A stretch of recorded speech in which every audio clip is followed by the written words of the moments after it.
வணக்கம். இன்னைக்கு ஒரு ரொம்பவே சுவாரஸ்யமான விஷயத்த பத்தி தான் நாம அலச போறோம். அரசாங்கத்துக்கும் மக்களுக்கும் இடையில ஒரு முக்கிய பாலமா செயல்படுறவங்க யாரு? கிராம நிர்வாக அதிகாரிகள். அதாவது நம்ம விஏஓக்கள். இவங்க சந்திக்கிற தினசரி சவால்கள், குறிப்பா மக்கள் அவங்க கிட்ட வைக்கிற சில விசித்திரமான கோரிக்கைகளை பத்தி தான் இந்த தரவுகள் நமக்கு காட்டப் போகுது. சில நேரங்கள்ல மக்கள் இவங்கள ஒரு சட்ட அதிகாரி அப்படிங்கறத தாண்டி கேட்டதெல்லாம் கொடுக்கிற ஒரு அற்புத விளக்கு பூதம் மாதிரி நினைச்சுக்கிறாங்க.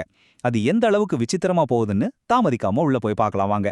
சாமானிய மக்கள் உள்ளூர் அதிகாரிகளை அற்புத விளக்கு பூதமா நினைச்சா என்ன நடக்கும்? கொஞ்சம் யோசிச்சு பாருங்களேன். மக்கள் தங்களோட அடிப்படை தேவைகளை அரசாங்கத்துக்கிட்ட கொண்டு போற முதல் இடமே இந்த விஐஓ ஆபீஸ் தான். ஆனா அந்த அதிகாரிய எல்லா பிரச்சனைக்கும் தீர்வு சொல்ற ஒரு சூப்பர் ஹீரோ மாதிரி மக்கள் நினைக்கும் போது நிலைமை கொஞ்சம் கரடுமுரடா மாறும் இல்லையா? சட்டத்துக்கே சம்பந்தம் இல்லாத சில சமயம் ரொம்பவே வேடிக்கையான கோரிக்கைகளை எல்லாம் அவங்க முன்னாடி வைக்கும்போது அந்த அதிகாரியோட நிலைமை எப்படி இருக்கும்? அதை பத்தி தான் நம்ம இப்ப பார்க்க போறோம். பகுதி 1. சொத்து மாயாஜாலங்கள் மற்றும் சட்ட வித்தைகள். பொதுவா பட்டா மாறுதல் அப்படிங்கிறது ரொம்பவே ஸ்ட்ரிக்டான ஒரு சட்டப்பூர்வமான விஷயம். ஆனா மக்கள் எப்படி அந்த விதிகள் எல்லாம் ரொம்ப ஈஸியா வழைக்க நினைக்கிறாங்கன்னு பாருங்களேன்.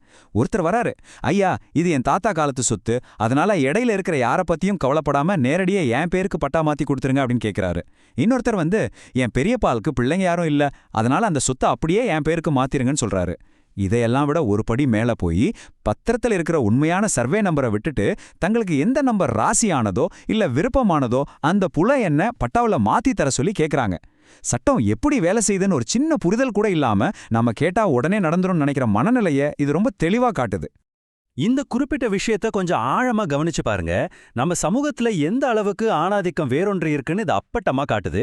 அதாவது ஒருத்தர் ரொம்ப சாதாரணமா வந்து எங்க அப்பா சொத்துக்கு நான் மட்டும்தான் ஒரே ஆண் வாரிசு, எனக்கு 5 அக்கா தங்கச்சிகள் இருந்தாலும் அந்த முழு சொத்தையும் ஏன் ஒருத்தன் பேருக்கு மட்டுமே பட்டா மாத்தி கொடுங்கன்னு கேக்குறாரு.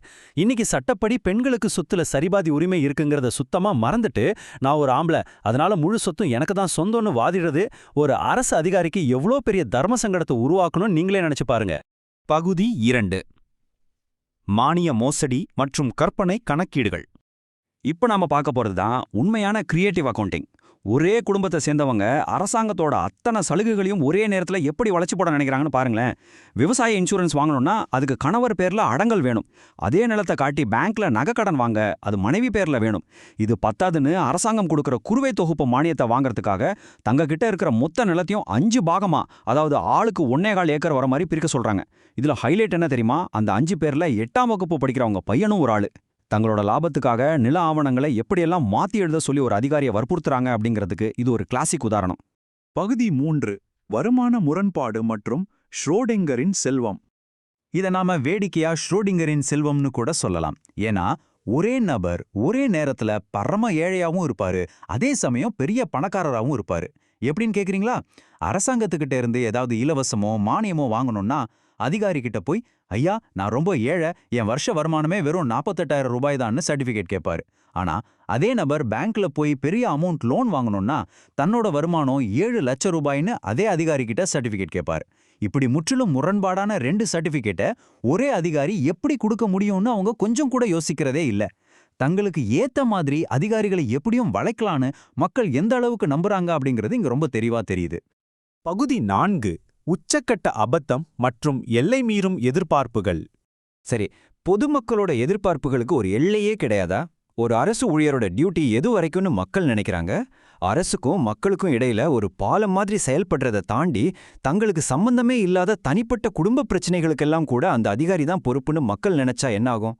பொறுமையோட உச்சக்கட்டத்தையே சோதிக்கிற மாதிரி அமைஞ்ச அந்த கடைசி விசித்திர கோரிக்கை என்னங்கிறத இப்ப பார்க்கலாம். உண்மையாவே சொல்றேன், இதை விட ஒரு விசித்திரமான கோரிக்கையை நீங்க எங்கேயும் பார்த்திருக்க முடியாது. ஒரு ஊர்ல இருந்து ஒருத்தர் விஏஓ கிட்ட வந்து என்ன சொல்றாரு தெரியுமா? ஐயா அதெல்லாம் எனக்கு தெரியாது, நீங்க தான் விஏஓ, இந்த ஊர்ல நடக்கிற எல்லாத்துக்கும் நீங்க தான் பொறுப்பு. என் பொண்டாட்டிய என் மாமியார் கூட்டிட்டு போயிட்டாங்க, நான் வீட்டில் சாப்பாடு இல்லாமல் ரொம்ப அவதிப்படுறேன், உன்னை நீங்கள் எனக்கு சாப்பாடு போடுங்க, இல்லைனா என் பொண்டாட்டியை கூட்டு வந்து என் கூட வாழ வைங்கன்னு சொல்கிறாரு. கொஞ்சம் யோசிச்சு பாருங்க, தன்னோட மனைவி கோச்சிக்கிட்டு போனதுக்கும் தனக்கு வீட்டில் சாப்பாடு இல்லாததுக்கும் கிராம நிர்வாக அதிகாரி தான் காரணம்னா அவர் எவ்வளோ வாணித்தரமாக நம்புறாரு. ஒரு அரசு அதிகாரியை பஞ்சாயத்து தலைவர் மாதிரியோ இல்லை சொந்தக்காரங்க மாதிரி நினச்சிக்கிட்டு எந்த விதிலையும் வராத இப்படிப்பட்ட தீர்வுகளை எதிர்பார்க்கிறது உண்மையிலே ஆச்சரியமா இருக்குல்ல. பகுதி 5. பதவியின் சுமை மற்றும் எதிர்பார்ப்புகளின் எடை. அடுத்த முறை ஒரு அரசு அதிகாரிய சந்திக்கும்போது அவங்க மனசுக்குள்ள சுமக்கிற கண்ணுக்கு தெரியாத அபத்தங்கள் என்னவாக இருக்கும்னு யோசிச்சு பாருங்க. இந்த மொத்த தரவுகள்ல இருந்து நாம தெரிஞ்சுக்கிறது ஒன்னே ஒண்ணுதான். அடித்தளத்துல வேலை பார்க்குற ஒரு விஏஓ சுமக்கிற எடை அவங்க டேபிள்ல இருக்கிற ஃபைல்களோட எடை கிடையாது. அது மக்களோட அறியாம அப்புறம் அவங்க வைக்கிற எதிர்பார்ப்புகளோட எடை. 5 பேரோட சொத்தை தனக்கு மட்டும் எழுதி தர சொல்றதுல ஆரம்பிச்சு ஓடிப்போன பொண்டாட்டிய சேர்த்து வைக்க சொல்ற வரைக்கும் எல்லாத்தையும் சிரிச்சுக்கிட்டே சமாளிக்க வேண்டிய கட்டாயத்துல அவங்க இருக்கிறாங்க. அடுத்த தடவை நீங்க ஒரு உள்ளூர் அரசு அதிகாரியை பார்க்கும்போது ஒரு நிமிஷம் நினைச்சு பாருங்க, இத்தனை ஃபைல்களுக்கு நடுவுல இன்னும் எவ்வளோ விசித்திரமான சட்டத்துக்கு புறம்பான கோரிக்கைகளை எல்லாம் அவங்க கடந்து வந்திருப்பாங்கன்னு.